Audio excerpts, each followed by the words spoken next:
Chapter 5. Rescued. That night, James and Lily were woken up by soft whimpers which were getting louder. They ran to the guest room in which their son was staying in. Because of the fact Lily was pregnant, James got there first to see Harry tossing and turning in bed. No. Padfoot. Don't go after him. I need you. I can't. Don't let Dumbledore leave me there. Please. Tell Dumbledore. Harry whimpered as tears came down. Why can't you understand me? Don't give me to Hagrid. He'll take me to the Dursleys. I want to stay with you. I want to grow up to be a wizard. No, Harry. James said gently. Harry, wake up. Harry's eyes opened. Upon feeling the tears on his cheeks, he quickly sat up. Please don't tell me I was talking in my sleep again. Harry begged. You were. James confirmed. It was only a nightmare though. Yeah. Harry reluctantly agreed, though not meaning it, as he leaned into his father's embrace. Just a nightmare. The parents exchanged a look. The way Harry said it said otherwise. Besides, how else would Harry know the Dursleys? 0000. 2 months later, Harry and Ginny were at St. Mungo's under the identity of being James' sixth cousin. Harry couldn't help but to laugh at his pacing father. It was 11:30 at night. It's not funny. James said. It's not your son being born. You forget, dear cousin, who I am. Harry said. That's right. Sirius said.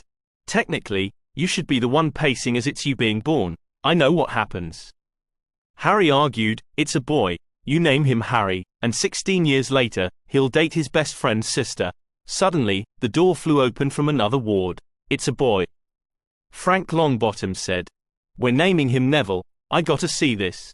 Harry said. He and Ginny left the Marauders. He must be a friend of Neville's.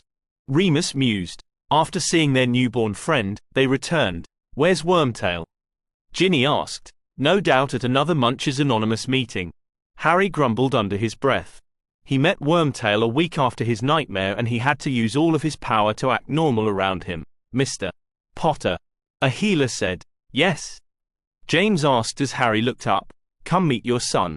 The gang walked in to see Lily holding a bundle of blankets. I don't think we need to fight on a name. Lily said, looking at the older self of the baby in her arms. Nope. James said as he took his newborn son. Harry? What's your full name? Harry James Potter. Harry answered. Perfect. Lily said. James then handed the newborn to the older self. This is so weird. Harry said as he caressed the soft pink skin. He then pushed a tuft of black hair from the forehead and smiled at the lack of the famous scar.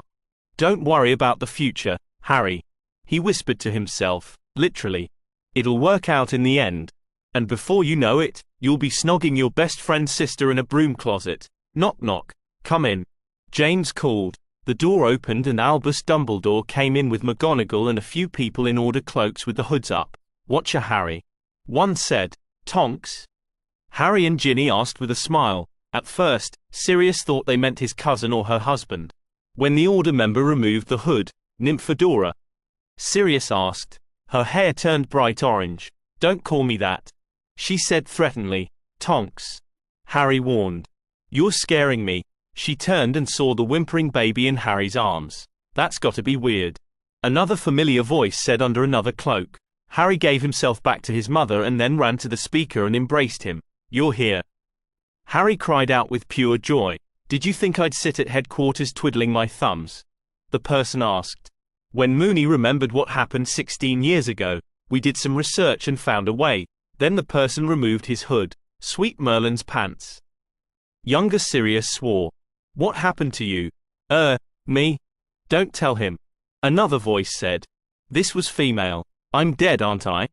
Harry asked the cloaked figure who was closest to his height. You have no idea. The girl said, removing her hood as the boy next to her did the same. Merlin. I missed you guys.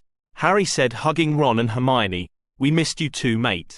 Ron said, I can't believe you time traveled without me. Again, for the record, this one was completely accidental, and the last time, you had a busted leg and we had a rescue mission to go on.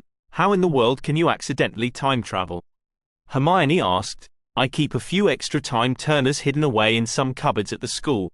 Another cloaked figure said, removing his own hood to reveal an older Dumbledore. Great. There's two of them. Younger Sirius said sarcastically. Look at it this way. Older Sirius said. There's two of us. Wanna go wreak havoc? I thought you'd never. Don't you even think it. Both Remus and Lily started. What were you doing with my sister in a cupboard? Ron asked. Wasn't I cute, baby? Harry asked, changing the subject as he pointed to his younger self. We know you were. Ginny said to her brother. After a while, it's time for us to go. Older Dumbledore said. Thanks for everything. Harry said to his parents and guardians. I hope I won't cause you too much trouble, Harry. James said. We love you in both forms. Enough to die for you. You should know that by now. You have no idea. Harry said, fighting back tears as he hugged his dad. Just know that, whatever happens, whenever it'll happen, if I don't get the chance for some reason to tell you, I'm proud to be your son. He then turned to his mother. James took the baby so that older Harry could hug her without squishing himself. Thank you for everything. Harry whispered. I love you so and Dad so much. Lily returned the hug as she put two and two together. She and James must die at some point in Harry's childhood. Why else would they be missing from collecting Harry and his girlfriend? I don't know when it'll happen, she whispered. But, be good for your godfather and Remus. Please don't tell. Harry said. I won't. She promised. I love you. Harry then released her and turned to the younger marauders. Saying goodbye's pretty pointless, Harry said. I guess this is more like, see you later, you just behave yourself. Remus said. Moony, Moony, Moony. Sirius said. This is Prongs Jr. we're talking about. Just keep in mind, Harry said, that whatever happens, you can tell me. Sirius. I can't say much. Hermione'll have my head if I did. But what happens? It may seem hopeless at first, but I'll eventually believe you. Remus. Nothing is your fault. There was a reason things turned out the way they will. Much as we hate it. He then turned a glare at Dumbledore and, knowing the headmasters were using Legiment C, projected Dursleys and the damned Blood Ward, keeping Moony away. Come on, kiddo. Older Sirius said. Time to go.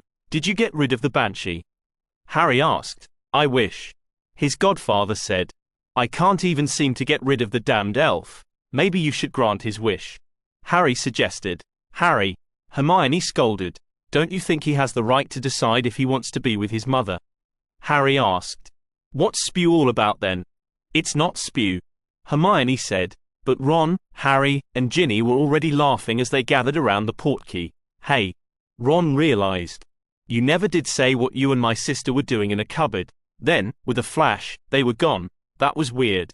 The marauders said. Lily looked at her son. You will one day grow into a wonderful young man, Harry James Potter. Lily said. The end.